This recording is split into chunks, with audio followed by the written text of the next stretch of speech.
This is Matt from Dice Roundtable. Thanks for checking out this video. Subscribe to the channel if you appreciate the content, like it. In the description, you'll find the ways to find me on Twitter, Facebook, and Instagram, and our website. Today, I'm going to talk about Frostgrave. This is second edition Frostgrave. I have played first edition, so I have both.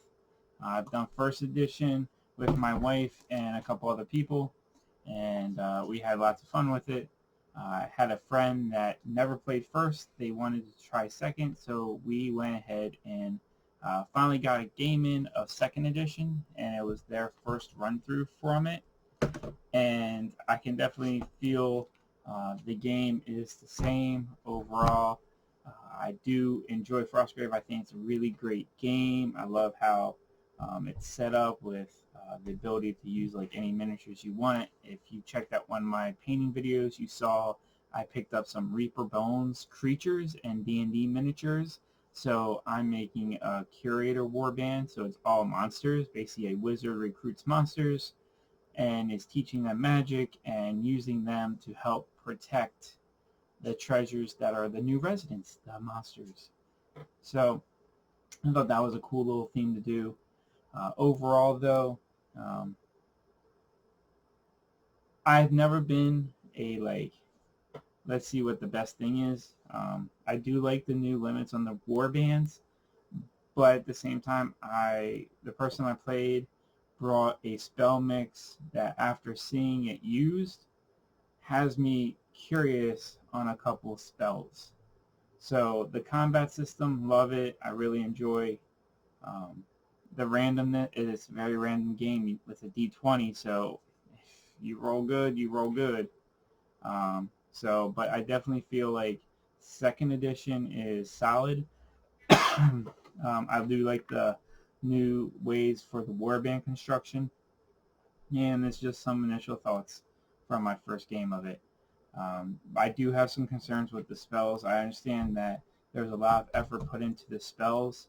The person I played came as a summoner, so they did not have the imp spell, but they came to the table with their warband of 10 figures. They had the zombie spell, which the raised zombie limits you to 1 per warband. It's in the spell. However, they also came with the raised demon spell, which it says per spellcaster, which means each spellcaster, the wizard and the apprentice, could have a demon. And it really has me slightly concerned that you can bring a demon, you can bring actually 2 demons if they both cast a spell. They both can cast imp,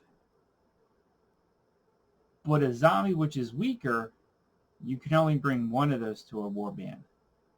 It's not 1 zombie per spellcaster, it's 1 per warband. And yet, the demons, which can be super powerful, you can bring 2. So it has me rethinking, like, if I'm going to go be like, if I'm playing someone that's being competitive, the summoner is the way to go. Like, you can outnumber someone very easily, because if each of your spellcasters can bring out a demon, that's 2. If they each bring out an imp, that's now 4. If you raise a zombie, that's now 5. Whereas there's like, I'm going to go through it again, but it has me like, this seems, and I looked in first edition, and the first edition is the same way. The demon doesn't, there's no cap on the temporary warband members, which I've never really gone back and noticed.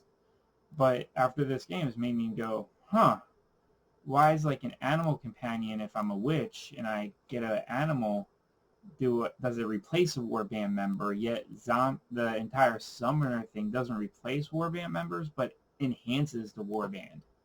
So definitely intrigued. It started an interesting thread on the Facebook group as well, that I've seen discussed now. And yeah, so overall though, it is, I do enjoy it. I think it's a great game. I think second edition, the major change with that warband creation was spot on. So if you haven't checked out Frostgrave 2nd edition, I definitely encourage you to do it, especially if you got some miniatures laying around. I don't necessarily play on a winter board. I don't have that much winter terrain, so most of my terrain is actually green and so forth. So it's just the thawed parts of Frostgrave. So thanks for checking out this video, and check